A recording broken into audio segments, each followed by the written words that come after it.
Classes में आप लोग ये देखे हैं कि हेनरी लॉ क्या होता है और राउल्ट्स लॉ क्या होता है। अब हेनरी लॉ जो है वो गैस इन लिक्विड के लिए काम करता है, जबकि जो राउल्ट्स लॉ है वो लिक्विड इन लिक्विड के लिए काम करता है। दोनों लगभग एक जैसी चीजें हैं और अलग अलग भी हैं। तो देखते हैं कि किन किन मुद्दों पर जो है ये दोनों एक जैसे दिखते हैं और कहाँ कहाँ ये वेरी करेंगे, कहाँ कहाँ ये डिफरेंस जो है क्रिएट करेंगे। समझिए, हम लोग जब सॉल्यूशन की चर्चा करते हैं तो सबसे पहली बात ये होती है कि मीडियम क्या है, यानी कि सॉल्वेंट क्या है, और सॉल्वेंट में हम लोग यहाँ पे लिक्विड लेके चल रहे हैं। तो हेनरी लॉ कहता है क्या कि लिक्विड के अंदर गैस मिला हुआ है, तब हम हेनरी के बारे में चर्चा करेंगे। यानी कि हेनरी साहब जो थे वो गैस कैसे घुलता है और क्या क्या इफेक्ट आता है खास करके प्रेशर का, उसके बारे में चर्चा किए थे। जबकि राउल्ट्स लॉ जो है वो किसके बारे में चर्चा कर रहे हैं, वो कह रहे हैं कि नहीं, हम गैसियस प्रेशर के बारे में तो बात करेंगे, बट किस फेज के लिए बात करेंगे, जब लिक्विड जब होगा लिक्विड के अंदर। तो इस बात पे ये दोनों डिफर कर रहे हैं।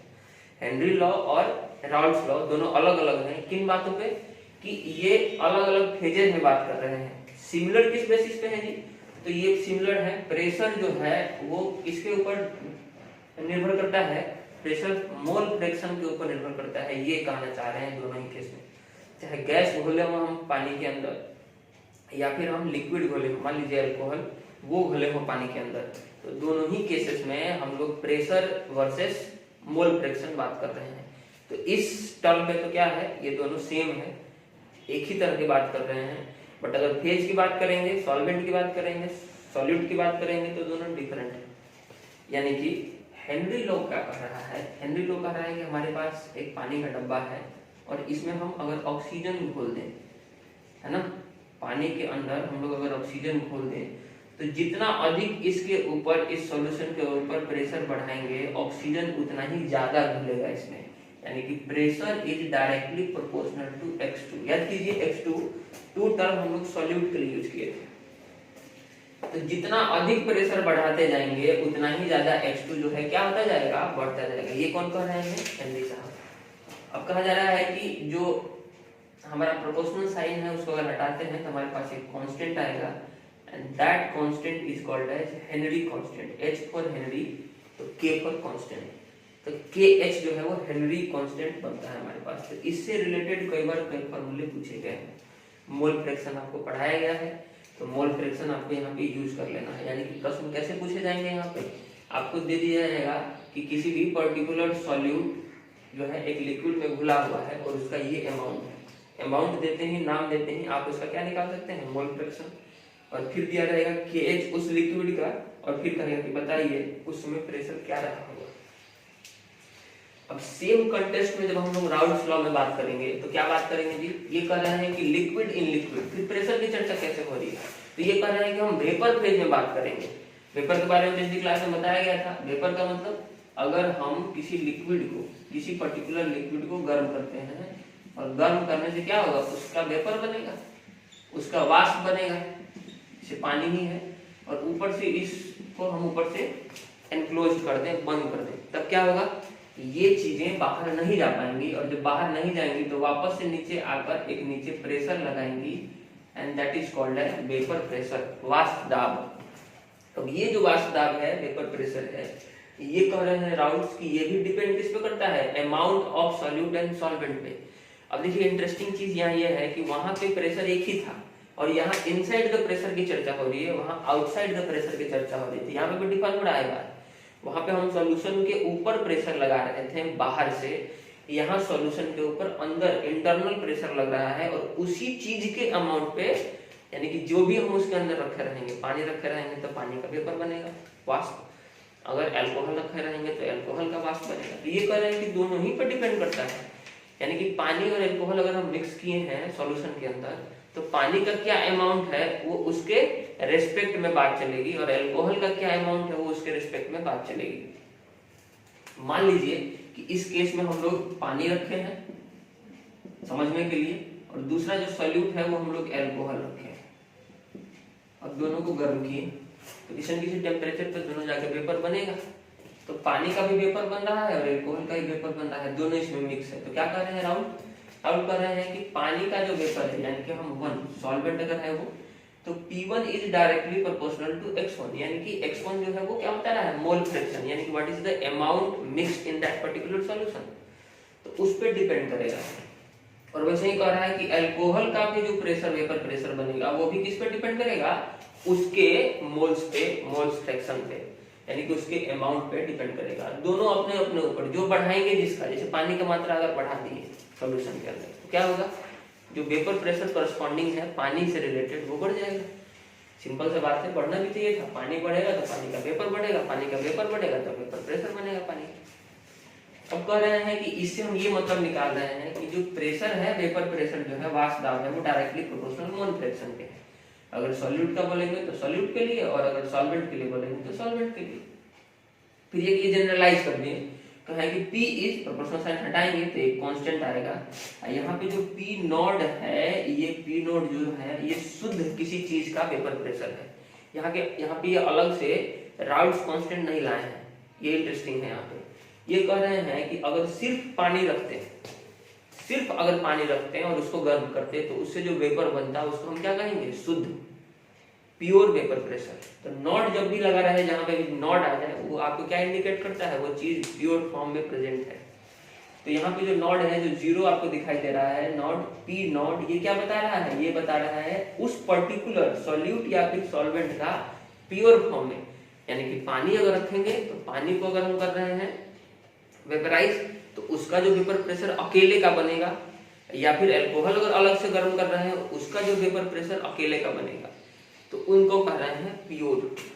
तो अगर हम इस प्योर वाले फॉर्मेट को इसमें डाल दें इन दोनों इक्वेशन में, तो क्या बनेगा, यहाँ से इक्वेशन यहाँ पे बनेगा P1 और यहाँ पे आएगा P not equal two into X1, फिर P2 equal to P2 not into X2, यानी कि करस्पॉन्डिंग पार्ट का प्योर फॉर्मेट इसमें डाल दिया गया।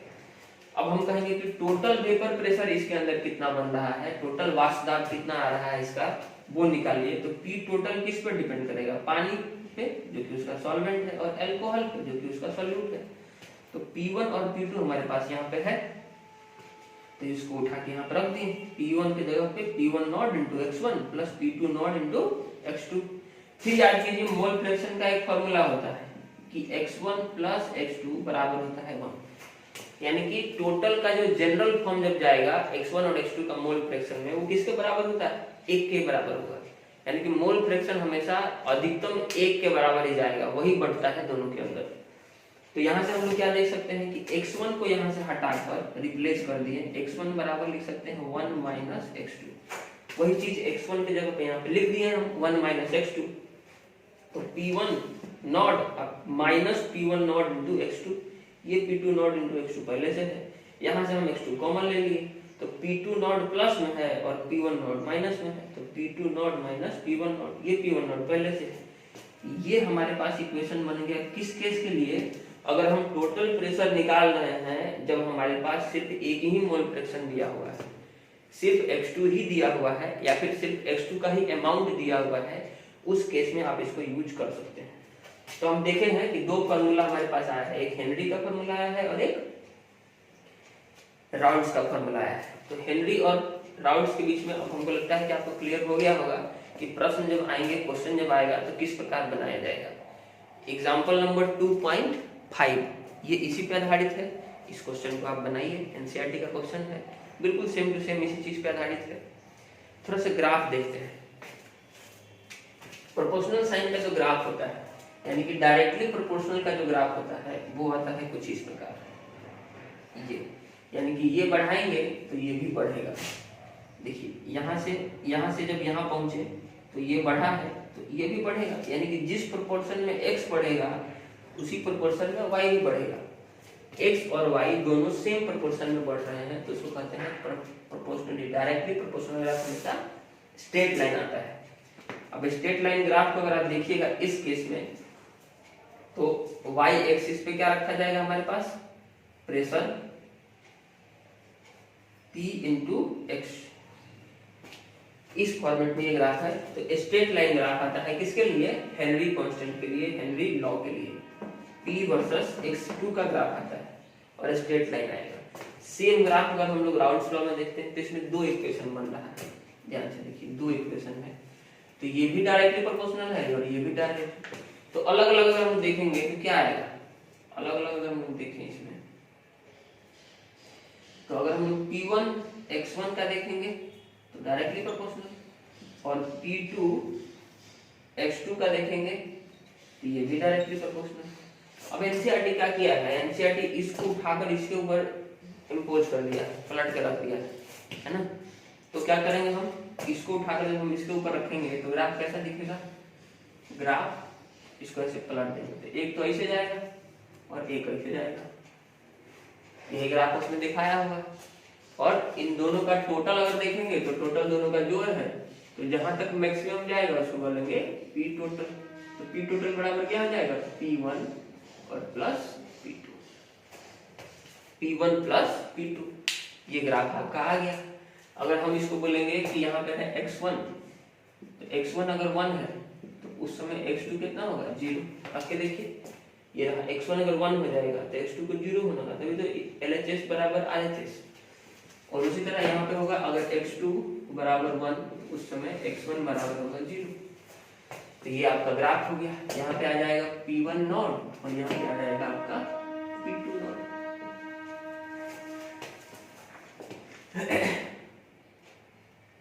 सिंपल ये ग्राफ बनेगा अब इसके लिए, राउट्स के लिए।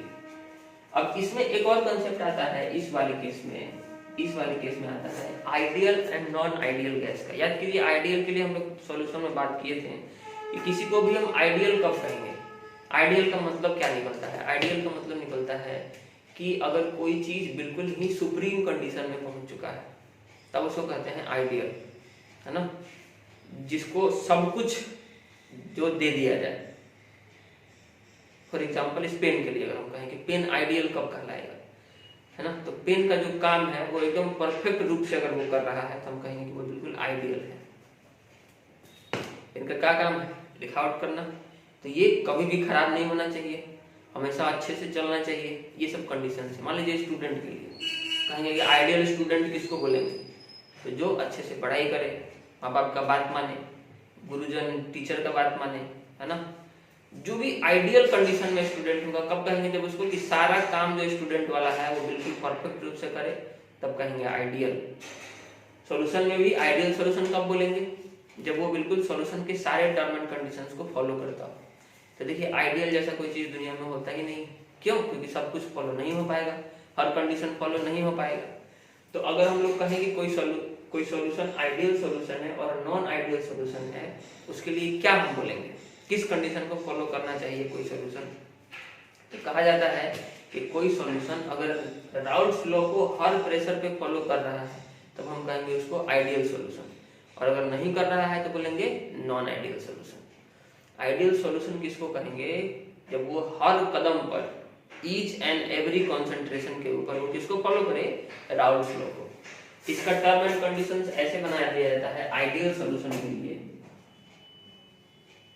आइडियल सॉल्यूशन की अगर बात करें तो आइडियल सॉल्यूशन के लिए कहा जाता है कि भाषा में ये कहा जाता है कि राउल्ट्स लॉ को फॉलो करें। अगर टेक्निकल बात करें कि क्या उसमें खूबी होना चाहिए, तो पहला चीज तो उसमें डेल्टा V जो है वो 0 के बराबर होना चाहिए मिक्स, और डेल्टा H ये भी 0 के बराबर होना चाहिए। ये दो खूबी अगर सॉल्यूशन के अंदर है तो उसको हम कहेंगे कि वो आइडियल सॉल्यूशन है, और अगर नहीं है तो हम कहेंगे कि वो आइडियल सॉल्यूशन नहीं है। फॉर एग्जांपल डेल्टा जी का मतलब क्या है, final volume minus initial volume. Delta का मतलब यही होता है, चेंज को बताता है। तो फाइनल वॉल्यूम क्या होगा इसका, फाइनल वॉल्यूम होगा इसका कि जब हमारे पास एक सॉल्वेंट है, मान लीजिए पानी है और उसमें हम एल्कोहल मिला रहे हैं, तो एल्कोहल का कुछ वॉल्यूम होगा। मान लीजिए बहुत कम एल्कोहल मिला 1 ml और 500 लीटर पानी रखे हैं, तो बहुत ज्यादा डिफरेंस नहीं आया, लेकिन डेल्टा भी फिर भी उस 1 ml का आएगा। क्यों, क्योंकि जब हम फाइनल में से इनिशियल को घटाएंगे तो कुछ ना कुछ तो बदला ही है, भले बहुत कम बदला है। अगर 500 में 200 ml मिलाएंगे तो बहुत बड़ा डिफरेंस दिखाई दे रहा है, लेकिन अगर बहुत ही कम मिलाएंगे तो छोटा डिफरेंस दिखाई देगा, बट दिखाई देगा। लेकिन ये कह रहे हैं कि नहीं, एकदम 0 होना चाहिए, कोई चेंज वॉल्यूम में नहीं आना चाहिए, जो शुरू में है वही बाद में है। तो ऐसा संभव है नहीं है, और संभव नहीं है तभी तो नाम आइडियल पड़ा है इसका। उसी तरह डेल्टा H मतलब शुरू में कितना उसका एंथैल्पी है, एच मतलब यहाँ पे एंथैल्पी, हाइड्रोजन नहीं, और बाद में उसका क्या एंथैल्पी है, दोनों को देखा जाएगा और पूछा जाएगा कि बताइए दोनों सेम है, यानी कि चेंज जीरो का होना चाहिए, तो कहा जाएगा नहीं, बिल्कुल नहीं हो सकता है। अगर कुछ भी मिक्स करते हैं तो जरूर कुछ ना कुछ एनर्जी, ऊर्जा जो है ऊपर नीचे होगा, और होगा तो हम कहेंगे कि फिर वो आइडियल सोल्यूशन नहीं है। यानी कि दुनिया में कोई भी आइडियल सोल्यूशन नहीं होता है, सारे के सारे नॉन आइडियल सोल्यूशन होते हैं। तो फिर नॉन आइडियल सोल्यूशन का क्या डेफिनेशन बनेगा, ऐसा solution which do not follow any particular which do not follow any particular Raoult's law condition at any concentration। किसी भी concentration पे अगर हम कहें कि वो सारे के सारे को फॉलो नहीं कर रहा है, तब हम कहेंगे कि वो नॉन आइडियल है। तो सारा दुनिया में जितना सॉल्यूशन आप उठा लीजिए सब नॉन आइडियल है। अच्छा, इन दोनों के बीचों बीच एक कंडीशन क्या बनेगा कि आइडियल सॉल्यूशन जो होता है और नॉन आइडियल सॉल्यूशन में अगर बीचों बीच एक कंडीशन हम खोजे तो हम कहेंगे कोई सॉल्यूशन ऐसा होगा जो कि आइडियल के जैसा बिहेव करेगा, कोई ऐसा स्टूडेंट होगा जो आइडियल के जैसा होगा। जरूरी नहीं है कि हो, लेकिन लगभग करे, सब कुछ अच्छे से करे, पढ़ाई करे, बात माने, कभी कभी क्लास नहीं आ पाए, बीमार होने के कारण हो सकता है नहीं आ पाए, तो ऐसा सॉल्यूशन जो लगभग चीजों को फॉलो करे, कहीं कहीं फेल हो जाए, तो उसको कहेंगे कि ये लगभग आइडियल सॉल्यूशन है, ऑलमोस्ट आइडियल सॉल्यूशन है, तो उसको कहते हैं कि आइडियल सॉल्यूशन के जैसा बिहेव करना। तो उसका एग्जांपल क्या है जी, उसका एग्जांपल है नॉर्मल हेक्सेन और प्लस नॉर्मल हेप्टेन। ये जो सॉल्यूशन है, ये सॉल्यूशन किसकी तरह बिहेव करता है, ये बिहेव करता है आइडियल सॉल्यूशन की तरफ। है नहीं ideal solution, but ideal solution की तरफ बिहेव करता है। उम्मीद करते हैं ये जो कंपैरिजन है आपको समझ में आया होगा। जो क्वेश्चन आपको बताए हैं एक्सरसाइज में भी इस पर आधारित कुछ क्वेश्चंस हैं, उसको बनाना है आपको, और अगर आपको नहीं आता है तो आप इन्फॉर्म कीजिए, उसको क्लास में डिस्कस किया जाएगा। चलिए मिलते हैं अगले क्लास में, तब तक के लिए नमस्कार।